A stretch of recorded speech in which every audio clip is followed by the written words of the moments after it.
Hi, this is Garden Art Lesson Plan number 9, block printed harvest bags, which you see in front of me here.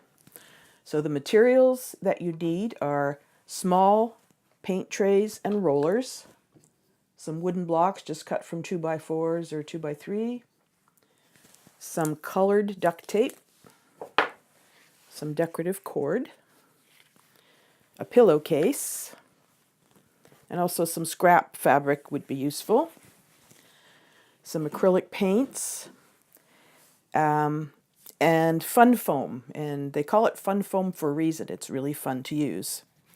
So what we're going to do is, this is a no-sew harvest bag. It means we're just going to be tying it together. And then we're going to be attaching the fun foam to a wood block and then printing with it. You also might be interested in investing in some grommets. We're going to be using the duct tape as sort of the poor man's grommet. These cost about $12 for a box, so if you have a big budget, you can go for the grommets. It comes even with a little tool to help you attach them, and it could make it look a little bit more professional and finished looking. Okay, so I'm going to move some of this stuff and show you, first of all, how to fold the bag and attach the handle. So you see here, the open part of the pillowcase is in the front, and the sewn edge works as the flap. Here's the poor man's grommet. It's just some duct tape, and they're tied on the inside with a square knot. So before I go much further, I'm going to give a brief demonstration of a square knot because it's a very useful knot for making lots of things. And many people don't know how to tie them, even though it's very easy. So here's your length of cord. You do just a regular knot, crisscross and through. And then the piece that ends up in your right hand, you crisscross and through again. And you see it's a square. Tighten it, and it's a really tight knot that will withstand any pulling or pressure. Okay, so here's our pillowcase.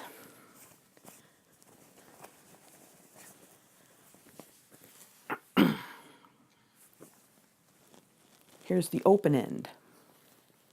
So we're going to fold that up about 3/4 of the way. You can play with it a little bit to see how big you want to make your flap. Probably a deeper bag's better if you're doing the harvest, so I've left about 6 inches at the top here for the flap. Okay, so the next thing we do is cut 2 pieces of duct tape. Oh, we can make them about, I don't know, 3 inches long.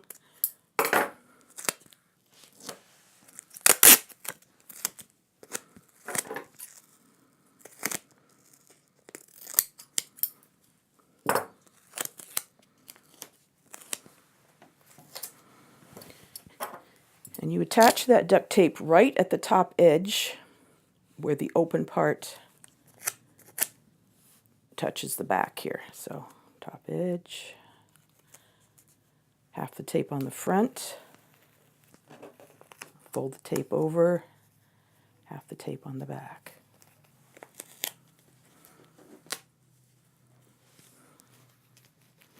Then we're going to make a slit going through all layers of the fabric and the duct tape. So,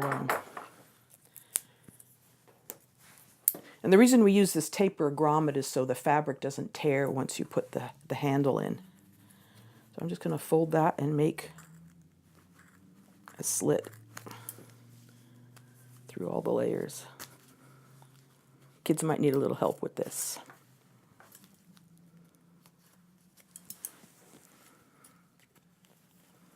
Because it's thick.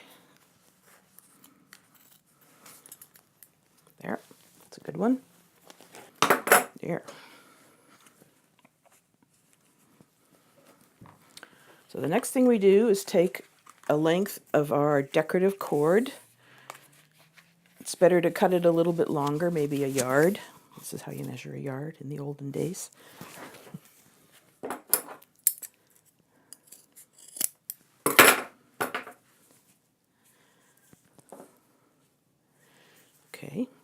could be a little longer. Then you're going to separate some of the strands like that. This has 3 strands, so there'll have to be 2 pieces on one side and 1 piece on the other. And then you open up your bag and you put 1/2 of the strands into one side and 1/2 of the strands into the other side. You'd have to poke that through with some scissors.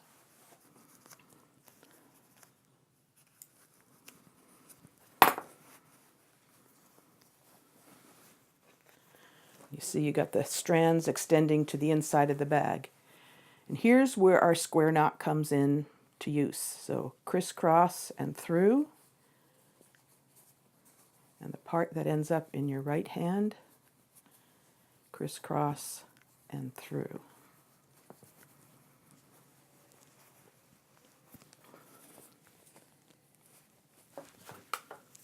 Same thing on the other side.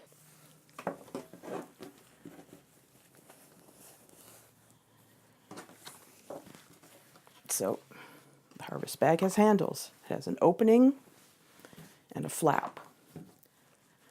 So I'm going to put that aside for a minute and talk about the block printing.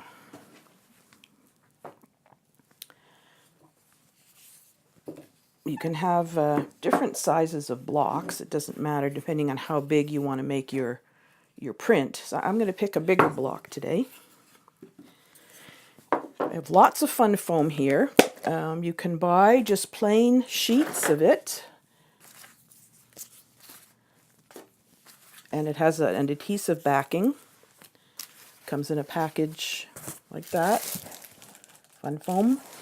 All different colors, bright colors. And you can also buy these little packages of pre-cut shapes, which the younger kids like if they have trouble cutting. So it has flowers and it has... Oh, what's that? That's a ladybug. It's different things, different shapes, stars or flower, like that. And those can just be peeled back and stuck on the block as they are.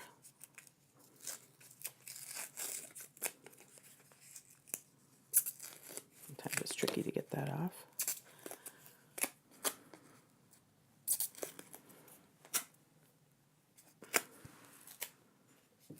Like that. And you'd be ready to go with a simple design. So you could go that way. Okay, but I'm going to be more freehand about it. I'm going to cut out a carrot shape out of the sheet foam.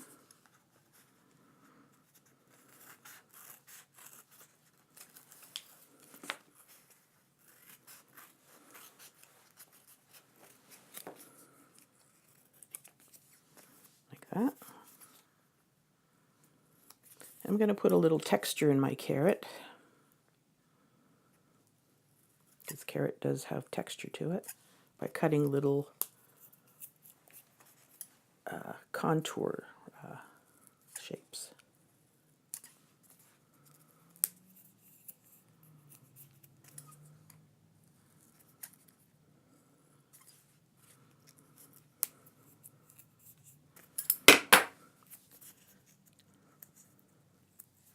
I'm going to peel that off. That's a little too long. Cut the bottom off a bit.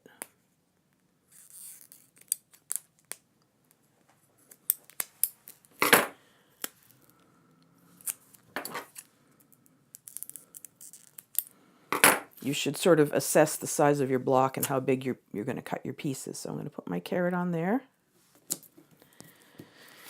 And then I have some pre-cut sort of plant forms here. So it's a little leaves and a stem. I kind of like this one. It looks like a carrot top to me. And because carrots are a little feathery up top, I'm going to put some texture in those top leaves. Yep.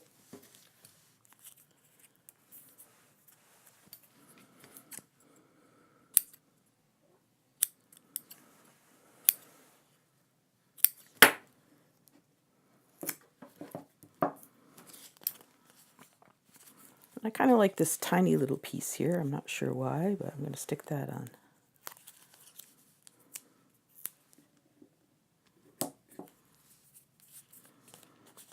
And maybe maybe this longer piece on the other side.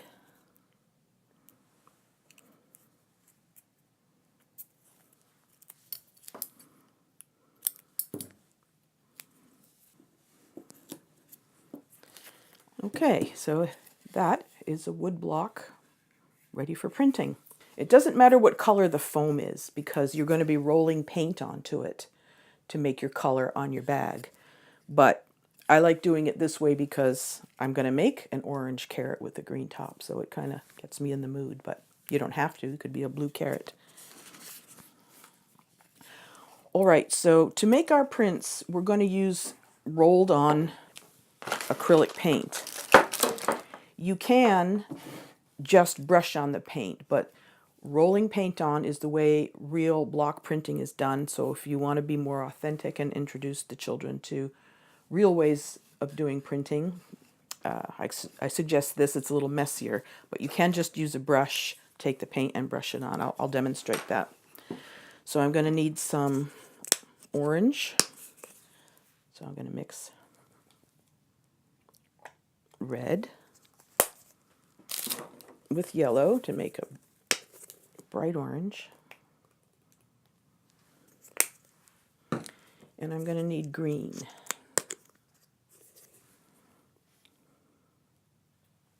For the leaves. I'll mix that up to get the color I want. It's a nice rich orange. It's a good idea to have a piece of scrap fabric to do a test print. So this is just cotton. Cotton takes paint really well because it's more porous. Polyester fabrics are more they're not as absorbent, so they won't take the paint as well. And this acrylic paint will dry and be permanent. It's water soluble in its wet state, but when it dries, it won't wash off. I love that sound. You don't have to start with the white bag, but it's going to look more dramatic. I wouldn't start with a very dark color because then you won't have your print show up as well. So a white or a beige or a yellow or any pastel color will work well. Okay, so here's my block. Get that brush out of there for now. Oop, that's a little bit big for that tray. Okay. So you want to roll your paint on. You don't want it too thick. And I want the carrot to be orange, so that's all I'm going to roll right there.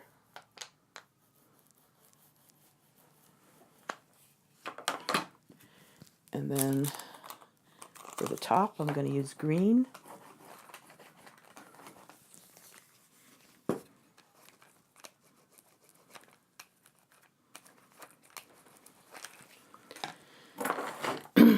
And then you just, voila. Nice, eh? Okay, I think that works good. So I'm ready to print my bag. I'm going to just do a repeat pattern, but you can do it any way you want. You can have one big print, you can have a repeat pattern.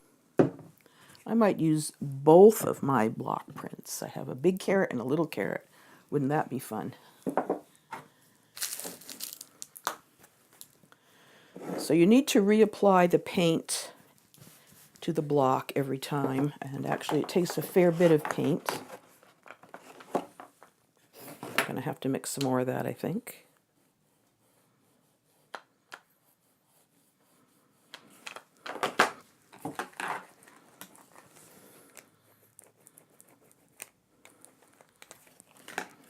Okay, carrot number 1.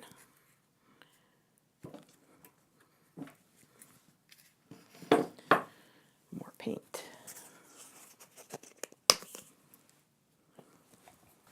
Okay, here's the bigger carrot. I will demonstrate the paintbrush technique. You basically put some paint on your brush and paint it on the block, but be careful not to get it into the crevices because that will clog them up and you won't get a clear impression and you know the nice texture that was carved into the fun foam. I need another brush. for the top.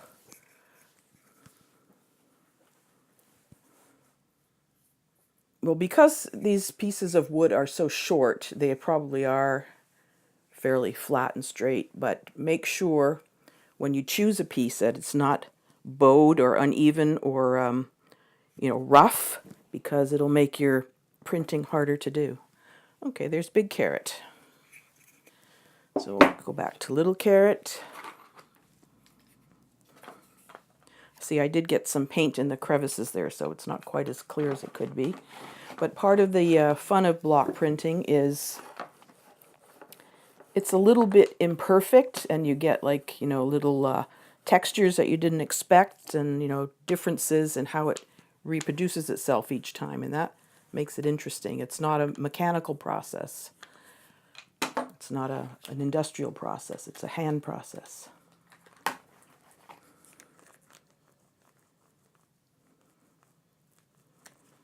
Also, keep in mind, you're going to get the reverse image. So I made this with the carrot tip pointing to the left, but when I print it, it's going to point to the right.